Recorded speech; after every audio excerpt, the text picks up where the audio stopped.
हाय दोस्तों, welcome back to my YouTube channel all rounder things. तो दोस्तों, आज हम बात करेंगे एक नए टॉपिक के बारे में जिसका नाम है हम हमारा खाता यानी कि बैंक अकाउंट कहाँ ओपन करें। बैंक में ओपन करें या पोस्ट ऑफिस में ओपन करें। बैंक में ओपन करना है तो कौन सी बैंक अच्छी होगी, नेशनलाइज्ड बैंक और प्राइवेट बैंक। कहाँ हमारे पैसे ज़्यादा सेफ रहेंगे, कहाँ हमें ज़्यादा ब्याज मिलेगा। इस खाता खुलने की प्रोसीजर के लिए कौन से डॉक्यूमेंट लगेंगे, प्रोसीजर क्या है इसकी, हमारे किस गलती के कारण हमारा खाता बंद पड़ सकता है, इन सारे सवालों के जवाब आपको इस वीडियो में मिल जाएंगे। सबसे पहले तो दोस्तों, हम हमारी जो थोड़ी बहुत सेविंग कर लेते हैं ना, एक बार जो उसकी स्पेसिफिक अमाउंट हो जाए ना दोस्तों, तो आपको क्या करना है, उस अमाउंट को आपको एक बैंक में खाता खुलवा कर वहाँ आपको वो जमा करनी है। क्यों, मैं आपको बताती हूँ। कई बार क्या होता है दोस्तों, हम किसी काम के लिए अगर हमें पैसे लग जाए तो हम क्या करते हैं, हमने जो पैसे बचा कर रखे हैं ना, उसी में हम हाथ डाल लेते हैं। कई बार हमें जो चीज़ें नहीं चाहिए होती है वो चीज़ हम ले लेते हैं और फिर बाद में वो चीज़ें वैसी की वैसी पड़ी रहती हैं। बाद में हमें लगता है यार ये चीज़ मैंने क्यों ली, क्यों मैंने इस पर इतने सारे पैसे बर्बाद किए। ऐसा पछतावा आपको होता है दोस्तों, कई बार होता है ऐसा। इसलिए आपको पैसे हमेशा सोच समझ कर ही खर्च करने चाहिए। मैं इसलिए आपको ये बता रही हूँ क्योंकि आपको ये पैसे जो होंगे ना, आपका एक स्पेसिफिक अमाउंट हो जाएगा ना, तो आप आपके अगल-बगल में इसे ना रखिएगा। आपको वो अमाउंट बैंक में आप जो रखोगे ना, 1 का 2 हो जाएगा, आपको उस पर ब्याज मिलेगा, आपके पैसा आपके पैसे सेफ भी रहेंगे और आपके ग्रिड पे भी कंट्रोल आ जाएगा। ओके दोस्तों? आज के दौर में आपके हमारे 2 खाते यानी कि अकाउंट होने ही चाहिए दोस्तों। क्या होता है, कई बार ये चीज़ लोग ज़्यादा सीरियस नहीं लेते। कई लोग अभी भी दूसरों पर सभी चीज़ों के लिए निर्भर होते हैं। लेकिन कुछ-कुछ बातों का हमें सीखते रहना, अपडेट रहना बहुत ज़रूरी होता है। कई महिलाएँ क्या कहती हैं, हमें क्या ज़रूरत है बैंक अकाउंट की, हमारे पति सब सँभाल लेते हैं, उन्हीं का है बैंक अकाउंट, हमें हमें उसकी कोई ज़रूरत नहीं है।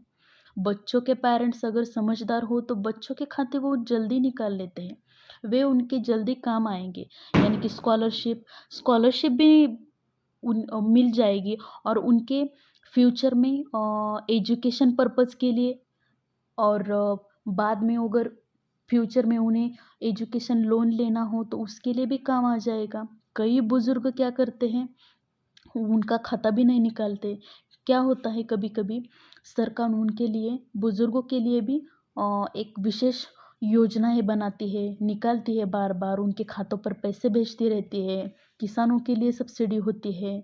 ज़माना डिजिटल हो गया है, ऑनलाइन पेमेंट के लिए भी आपको खाते की एक ज़रूरत पड़ती है। इसलिए हमारे घर में बुज़ुर्ग हो, बच्चे हो, महिलाएँ हो, कोई भी हो, आपको उनके 2 खाते तो खुलवा कर रखने ही हैं। शुरुआत में अगर किसी का खाता नहीं है तो हम सिर्फ़ 1 खाता खुलवा सकते हैं, बाद में 1 खुलवा लेना। आज के दौर में सेल्फ केयर, हेल्थ केयर के हिसाब से पूरी तैयारी के साथ रहना चाहिए। कब किसके दिन पलट जाएँ, हम नहीं बता सकते। यानी कि बुरे भी दिन आ सकते हैं, अच्छे भी दिन आ सकते हैं। इसलिए हमेशा हमें तैयार रहना चाहिए। तो दोस्तों, हम आते हैं मेन पॉइंट पे। आपका खाता खुलवाना है तो कहाँ खुलवाएँ? आप जहाँ भी खाता खुलवाएँ ना, वहाँ बैंक या पोस्ट ऑफिस, वो सिर्फ़ सुरक्षित होना चाहिए, ये महत्वपूर्ण बात है दोस्तों। यहाँ मैं आपको 2 ऑप्शंस बताती हूँ। आपको खाता खोलने के लिए नेशनलाइज़ बैंक या पोस्ट ऑफिस, ये दोनों में से कोई भी चॉइस करना है। प्राइवेट सेक्टर में खाता खोलने की झंझट में आप ना ही पड़ो तो अच्छा है। यहाँ खाता खोलने की प्रोसीजर क्या होती है? बहुत ईज़ी होती है दोस्तों। आपको बैंक या पोस्ट ऑफिस में जाकर वो वहाँ सिर्फ़ इतना बताना है कि हमें खाता खोलना है। वो आपको एक फ़ॉर्म देंगे, उस पर एक बेसिक इन्फॉर्मेशन आपको डालनी होती है। आपका नेम, आपका मिडल नेम, आपका सरनेम और आपका address, email ID, phone number, ये सब होता है बेसिक। और लास्ट में आपको थंबप्रिंट लगाना होता है या सिग्नेचर करनी होती है। और बाद में जो आपको रिकमेंड करेंगे बैंक वाले आईडी के लिए, आईडी प्रूफ के लिए आपको देना पड़ेगा ID proof, Aadhaar card, PAN card, voter ID, आपको ये सब लेकर उसकी जेरॉक्स लेकर जानी है। और जो रिकमेंड करेंगे ना बैंक वाले, उसको वो आईडी प्रूफ देना है आपको।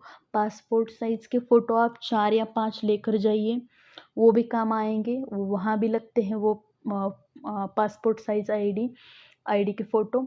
और बस हो गया, ये खाता खुलवाने की प्रोसीजर हो गई। और बाद में अगर आपका बैंक अगर गाँव या विलेज सेक्टर में आएगा तो 500 से लेकर 2000 तक आपको डिपॉज़िट भरना होता है। हालाँकि ये डिपॉज़िट, अगर मैं एग्ज़ाम्पल के तौर पे बताती हूँ, ये 500 अगर ले लिया आपका डिपॉज़िट बैंक वालों ने, तो वो आपके खाते पर वो डिपॉज़िट भी जमा करेंगे। और आपकी अगर सेविंग 10,000 है तो वो 10,000 आपको वहाँ डालने पड़ेंगे। अगर फ्यूचर में आपको पैसे निकालने हैं तो 10,000 और उस पर जितना ब्याज लगेगा वो ब्याज भी आपको बैंक दे देगी। पर वो 500 रुपये होंगे ना, वो आपको खाते पर ही रखने पड़ेंगे। क्या होगा दोस्तों, आप वो 500 भी निकाल लेंगे तो आपका खाता बंद पड़ सकता है, ये मेन पॉइंट है उस पर। दोनों की प्रोसीजर पोस्ट ऑफिस में भी यही है और कौन सी नेशनलाइज्ड बैंक में भी यही प्रोसीजर होती है दोस्तों। आपको वहाँ खाता खोलना है तो वहाँ जाकर आप खाता खुलवा सकते हैं, बहुत ईजी प्रोसीजर होता है। आप पढ़े लिखे हैं तो आपको किसी भी प्रकार की कौन सी भी अड़चन नहीं आएगी। और आपको अगर पढ़ना लिखना नहीं आता तो बैंक वाले आपको सपोर्ट करेंगे, आपको फॉर्म वगैरह भर के दे देंगे वो। पोस्ट ऑफिस में तो कितनी सारी योजनाएं होती है। ये वहाँ आप सेविंग का खाता खोल सकते हैं, वहाँ आरडी खुलवा सकते हैं, एफडी खुलवा सकते हैं।